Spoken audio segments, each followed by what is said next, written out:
Mga bakwit sa Family Rebuilding Center sa South Road Properties himpit na nga mobiya karong Domingo.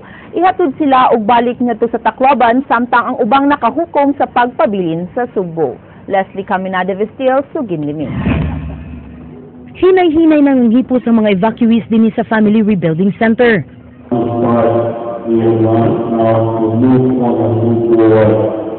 Usa ka santos nga misa ang gisaulog kaganihang buntag, inubanan usab sa pagbunyag sa mga batang wa pa mabunyagi. 35 ka pamilya ang mularga sakay sa C-130 plane sa Philippine Air Force samtang uban magpabilin usab. Tacloban sila tanan iabot kay maumansay ang kuan gyud sa C-130 kapadulngan, and then ang atong partner nga IOM sila ang mosugat dito sa Tacloban, and they will also provide them with transportation sa mao na gamiton sa paghatod gyud nila sa ilahang mga kaugalingong mga munisipyo o ilang. Karong Domingo, hingpit ng mamiya ang mga namuyo dinhi sa Family Rebuilding Center ug mubalik na kini silang tagsa-tagsa kadapit sa Reyon 8 nga gigusbat sa bagyong Yolanda. Ang pangutana, ug kun andam ba silang mubalik silang dapit? Matod pa ni Raquel Villamor nga wa siya mahimo kundi atubangon ang gibati nga kabalaka ug kahadlok sa pagbalik silang dapit. Kini usab ang gipadayag nilang Ed Celinado ug Michael Fernandez. Gani dako ilang pasalamat sa mga mitunol ug hinabang kanila. Hindi pa, pero kailangan maging prepared na lang. Hindi pa sana. Kung hindi natin harapin yung problema sa ngayon, hindi masusolve. Kailangan uuwi. Magpasalamat lang sa mga donors ba? Kay mga private sectors nga tabang na mo, halos adlaw-adlaw sila ni suporta yun og supply di sa mua. Wa yun sila kadang lipod-lipod sa pagkanang hatag sa abong panginanglanon. Andam na sad Wala ra kay gibating kahandlok. ang kanang wala naman kay naka-prepare naman sad ko dito sa amo. Pasalamat sad ko sa sa government of Cebu kay tungod sa pagpapuyo na nila sa amo diri ba. Ug sa labi na sa kuan sa mga private donors ba.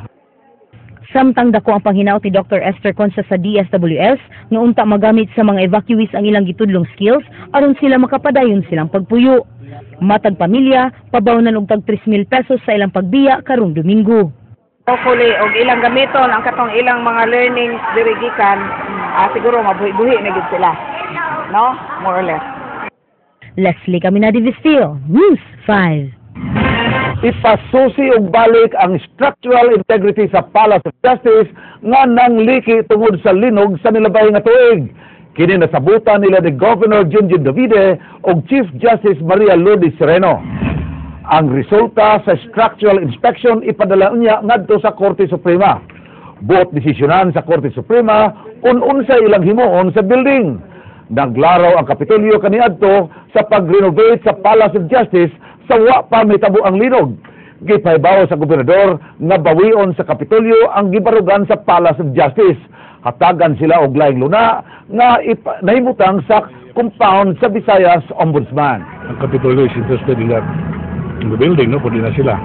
And at the same time, I also told her that there's a 700 square meter lot doon set aside by the province for the Supreme Court as a DA compound. We're willing to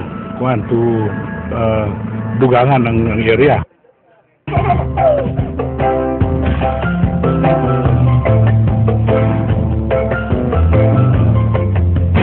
Wa pa hingpit makabuhilo ang summer vacation kay wa pa man mahuman ang klase. Apan inanay nang nidagsa ang mga bakasyonista mapalokal man o langyaw sa mga tourist destinations aron mag-enjoy ug mo relax. Beaches boy kasagarang pangitaon sa gustong mo bakasyon ug buhong nini ang lalawigan sa Subo. Din daghan kag kapilian gikan sa Bagataan ug amihanang bahin. Idugang paniana ang mga island destinations. Badin Sabang, Sugin Liming.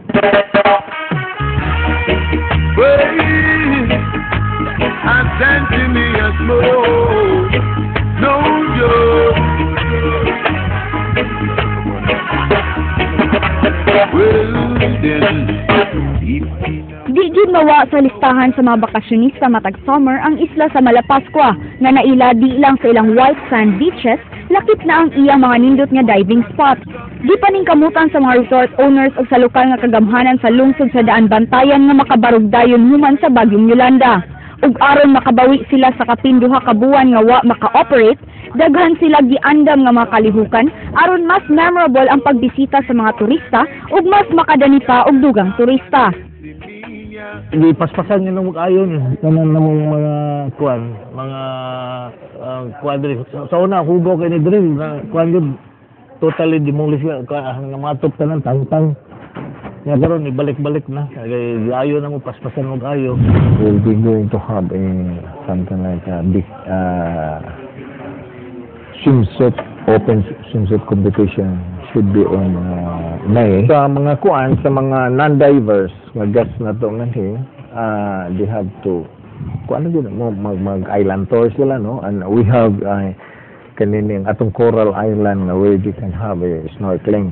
No? Then we have also another side to visit, ang kanang gitawag Kalanggaman Island. But Bisan pa man nga naigo sa bagyong Yolanda ang isla sa Malapascua, mapasalamaton gihapon ang mga mulupyo ug magpapatigayon dinhi nga hinay-hinay na sila nga mibangon human sa kalamidad ug padayon nga gidagsa ang ilang isla sa mga turista mapa-local man o foreign. Hilabi na nga karong summer, adunay mga nagkadaiyang activities nga gipang-offer ang mga resorts dinhi.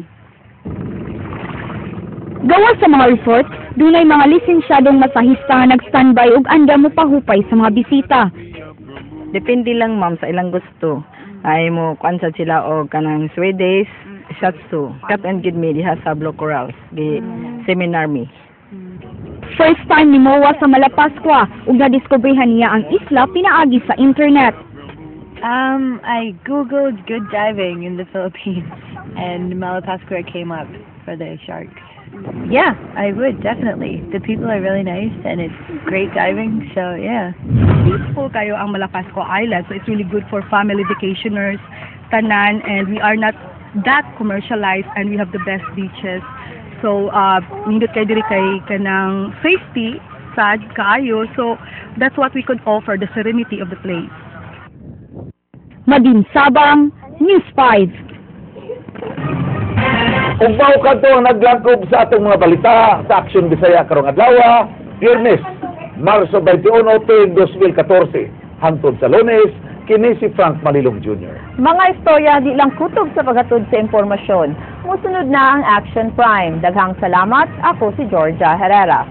Tungod kilabaw pa sa balita, Aksyon!